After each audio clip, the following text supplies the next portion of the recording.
सड़क पर जूते पॉलिश करता था। एक दिन एक अमीर औरत आई और कहने लगी कि मेरे पास नौकरी करोगे तो 50,000 रुपये महीने का दूंगी। मैं तुरंत मान गया और मालकिन के घर चला गया। घर इतना बड़ा था कि मैं देखकर हैरान रह गया, लेकिन हैरत इस बात की थी कि मालकिन अकेली रहती थी। लेकिन मालकिन ने मुझे घटिया काम करने को कहा। मैंने मना कर दिया और वापस जाने लगा तो मालकिन कहने लगी, इस कमरे में तुम्हारे लिए एक गिफ्ट है, वह लेकर जाओ। मैं कमरे में गया तो मेरे होश उड़ गए। वहाँ तो मेरा नाम रोहित है। मैं बहुत ही ज़्यादा गरीब इंसान था। मेरे हाथ में ना तो कोई हुनर था और ना ही मैं पढ़ा लिखा था। मेरी एक बहन थी जिसका नाम पल्लवी था। वह बहुत ज़्यादा खूबसूरत थी। इस दुनिया में हम भाई बहन के अलावा हमारा कोई नहीं था। मम्मी पापा थे, लेकिन उनकी किस्मत ख़राब थी क्योंकि मेरी मम्मी पापा ने एक दूसरे के साथ बेवफाई की थी। पहले पापा ने बेवफाई की, फिर मम्मी ने उनसे बदला लेने के लिए बेवफाई कर डाली।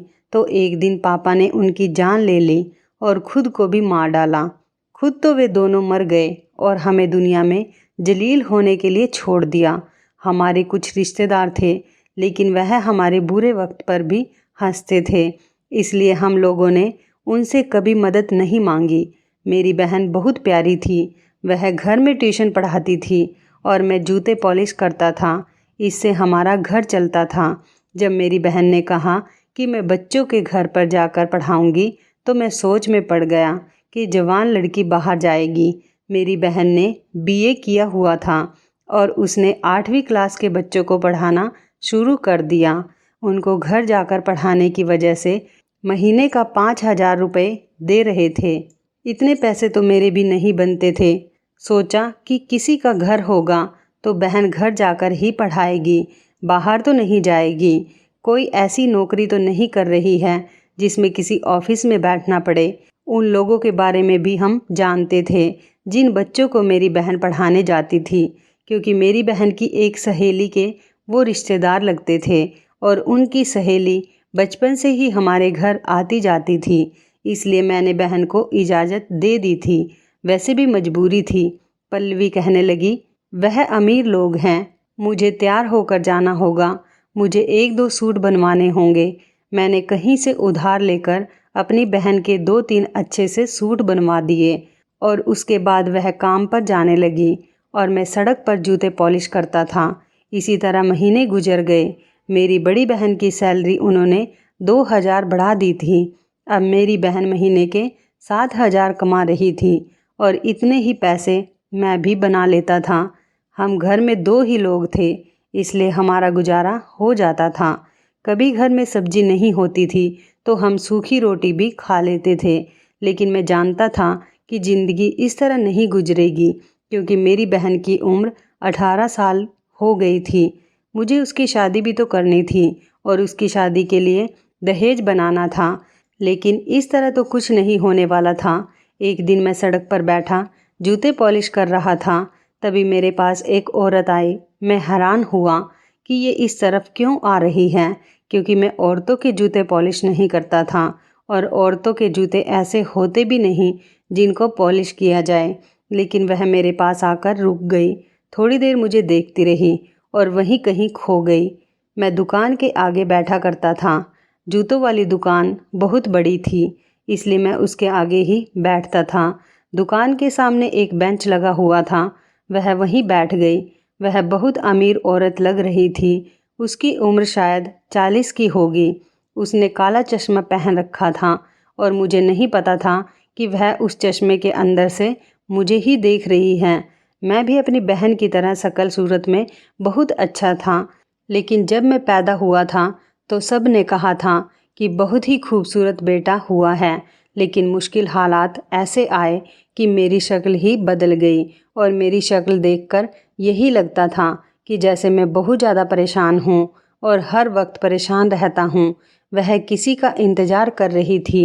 वह बार बार घड़ी देख रही थी। वह बोली, यहाँ पर बैठकर कितने पैसे कमा लेते हो। शायद उसका समय नहीं गुजर रहा था, इसलिए वक्त गुजारने के लिए वह मेरे साथ बातें करने लगी। मैंने बोला, बहुत कम बनते हैं, लेकिन कुछ ना कुछ बन जाता है। फिर कहने लगी, कितने पैसे? तो मैंने कहा, 5-7 हज़ार। वह बोली, इतने पैसों में तो घर का गुजारा भी नहीं चलता होगा।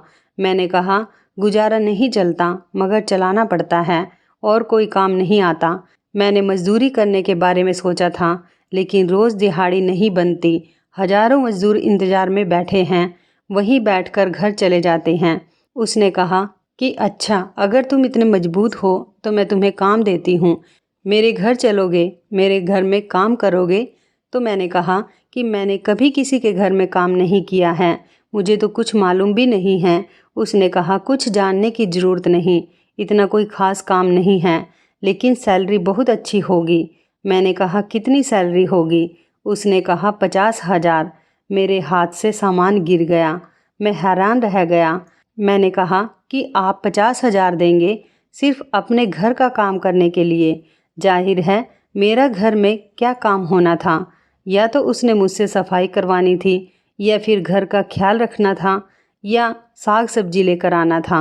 और इस काम के लिए इतने पैसे? इतनी सैलरी तो किसी अफसर की भी नहीं होती। मैंने कहा, आप ज़रूर मजाक कर रही हैं, गरीबों का मजाक नहीं बनाना चाहिए। भगवान ने आपको सब कुछ दिया है, तो इसका मतलब यह नहीं है कि आप हमारा मजाक बनाएं।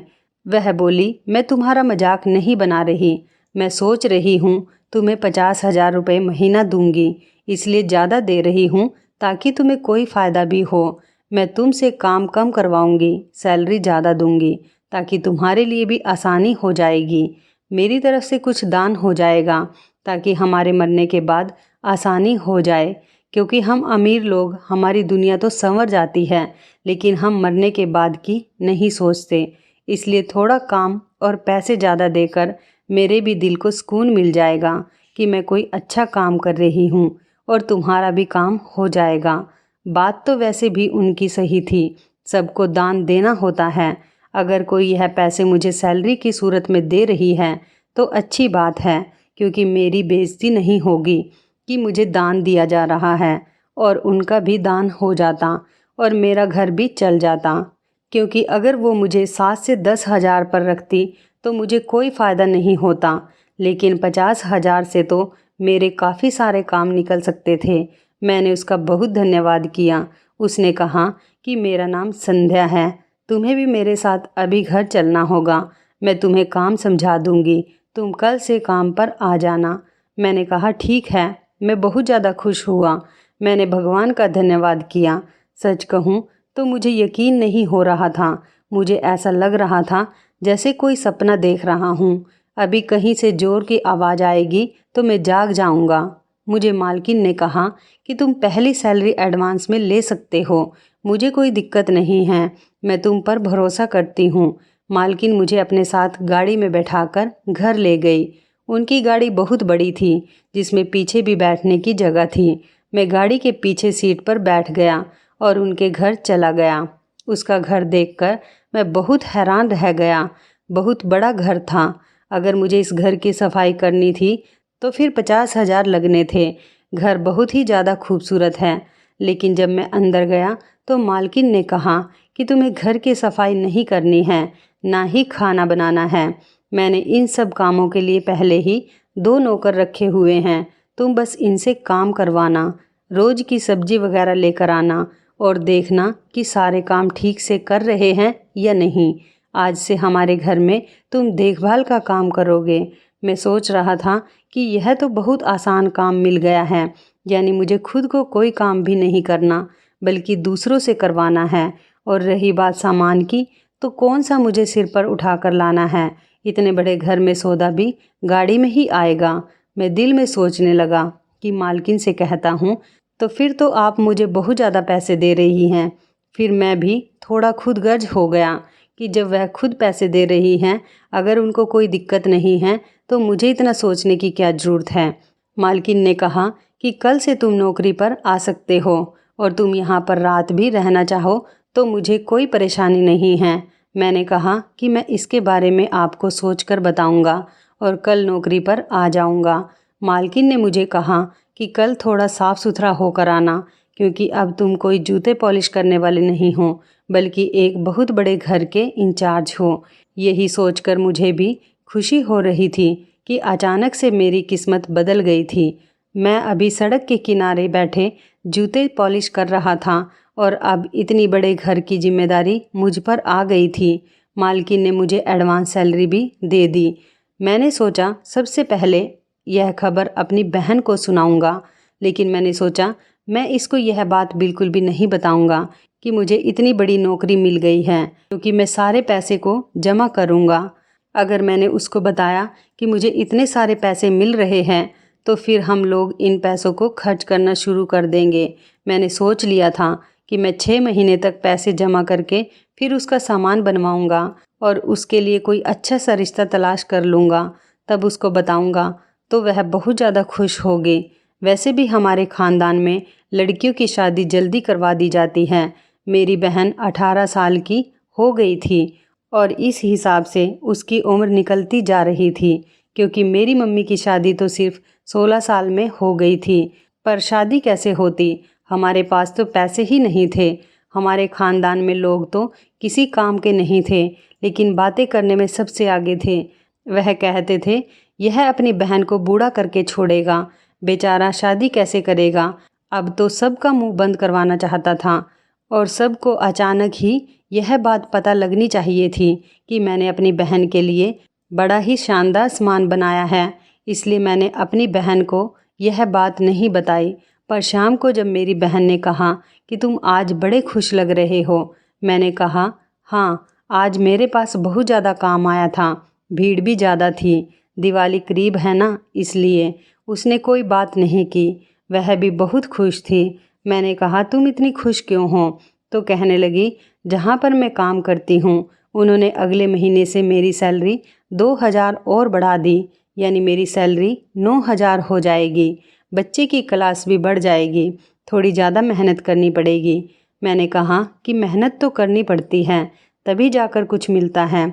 मेरी बहन ने खाना बनाया और हम लोग खाना वगैरह खाकर सो गए।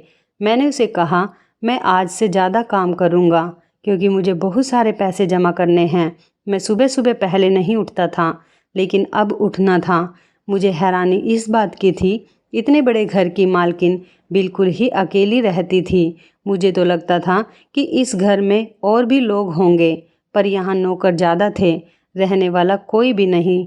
मालकिन रात भर जागती थी और दिन में 12 बजे तक सोती रहती थी, खाना भी नहीं खाती थी और उठने के बाद चाय पी लेती।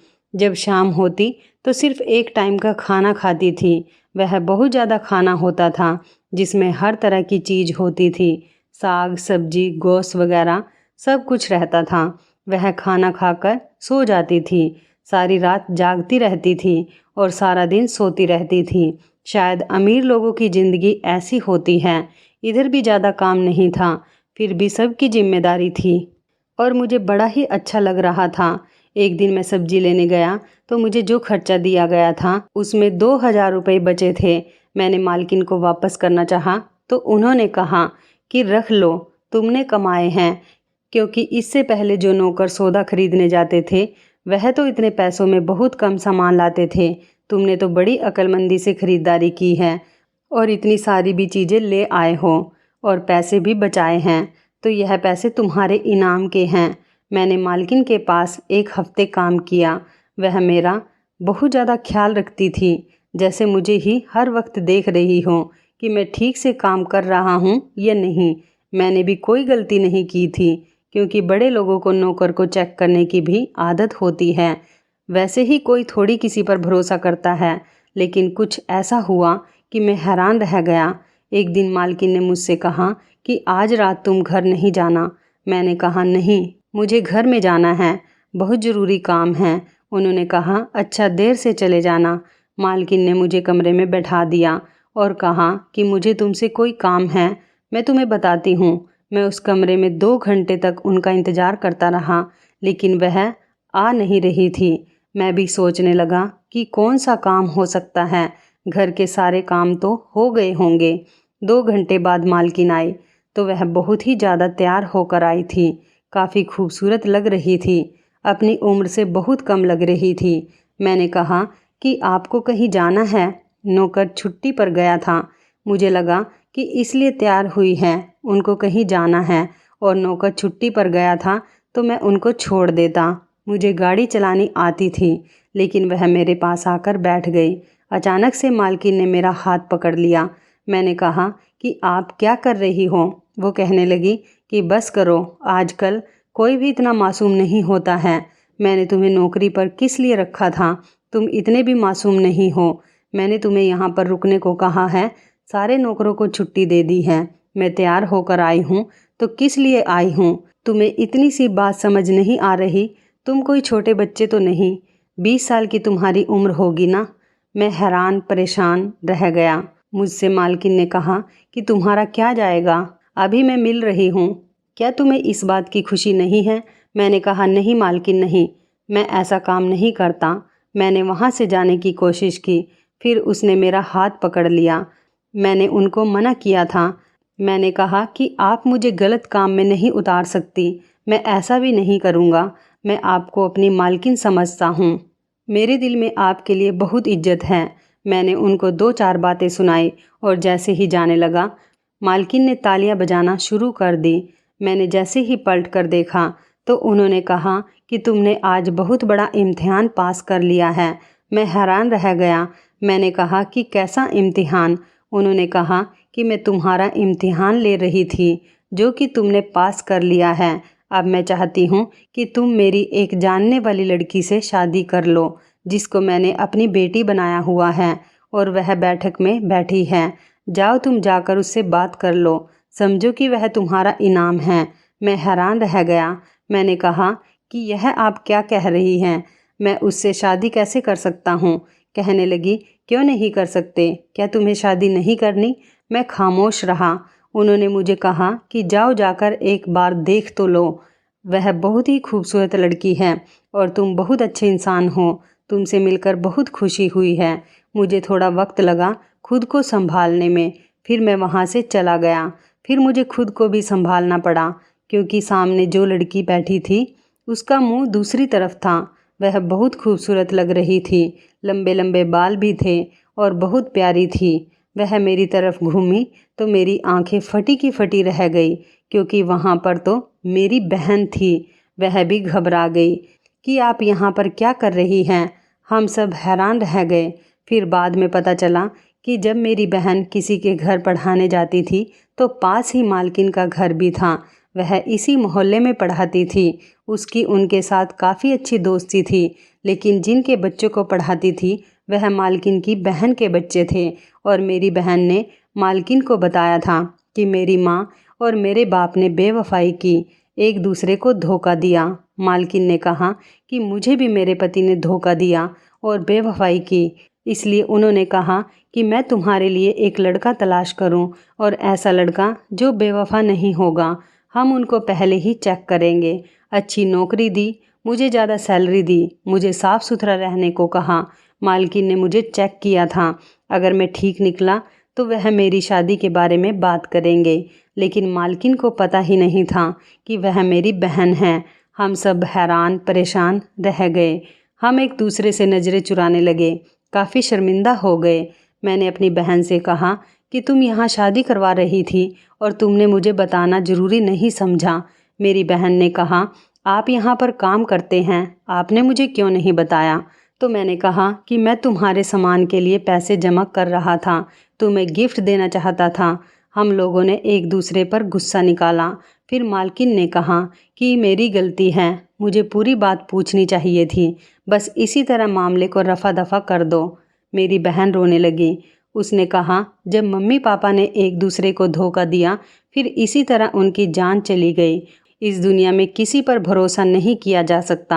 मैंने अपनी बहन से कहा कि अगर किसी पर भरोसा नहीं किया जा सकता तो इसका मतलब यह तो नहीं है कि इंसान चुपचाप ही कमरे में बैठ जाए। बाहर तो जाना पड़ेगा, भरोसा करना पड़ेगा। मैं तुम्हारे लिए बहुत अच्छा लड़का तलाश कर लूँगा, तुम्हें फ़िक्र करने की ज़रूरत नहीं है। मैंने अपनी बहन के लिए सामान बनाने के लिए पैसे जमा किया था, लेकिन मालकिन ने हर चीज़ें बनाने की जिम्मेदारी अपने सर पर ले ली। हमने अपनी बहन के लिए बहुत ही अच्छा लड़का तलाश किया और उसकी शादी कर दी। भगवान का धन्यवाद है कि आज वह अपने घर में खुश हैं। अभी भी मैं मालकिन के घर में काम करता हूँ और आजकल वह मेरे लिए भी कोई लड़की तलाश कर रही है। दुनिया में अच्छे लोग भी होते हैं। मेरी बहन की गलती यही थी कि उसने मुझे बताया नहीं, क्योंकि वह एक वहम का शिकार थी। उसे लगता था कि जैसे हमारे माँ बाप ने एक दूसरे से बेवफाई करके अपनी ज़िंदगी बर्बाद कर दी और साथ साथ हमारी भी, क्योंकि हम बहुत छोटे थे। इसलिए कल को अगर उसे भी कोई ऐसा इंसान मिल जाता जो उसके साथ बेवफाई करता, फिर बाद में उसकी जान भी ले लेता। उसको इसी बात का डर था, इसी वजह से उसने इस तरह की हरकत की और मालकिन के साथ उसकी बहुत बनती थी, जिन्होंने उसकी मदद की। अब हम लोग इस बारे में बात नहीं करते हैं, इस मामले को भूल गए हैं। मेरी बहन अपने घर में खुश है और मैं भी अपनी ज़िंदगी गुजार रहा हूँ। तो इस कहानी के बारे में आपकी क्या राय है, कमेंट करके ज़रूर बताइएगा। दोस्तों, आपको हमारी ये मज़ेदार कहानी कैसी लगी, आप हमें कमेंट बॉक्स में ज़रूर बताएं। यदि आपके पास भी ऐसी कोई प्यारी सी कहानी है या फिर ऐसी कोई कहानी जिससे कुछ शिक्षा मिले, तो आप हमारे साथ उसको ज़रूर शेयर करें। दोस्तों, यदि आपको हमारी ये वीडियो अच्छी लगे तो आप हमारी इस वीडियो को लाइक शेयर ज़रूर करें और ऐसी ही दिल को छू लेने वाली प्रेरणादायक कहानियाँ सुनने के लिए हमारे चैनल को भी सब्सक्राइब करें। यदि आप हमें फेसबुक पर देख रहे हैं तो आप हमारे फेसबुक पेज को लाइक और फॉलो ज़रूर करें।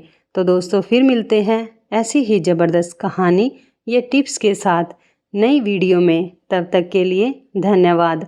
आप सभी अपना ख्याल रखना। आपका दिन शुभ व मंगलमय हो।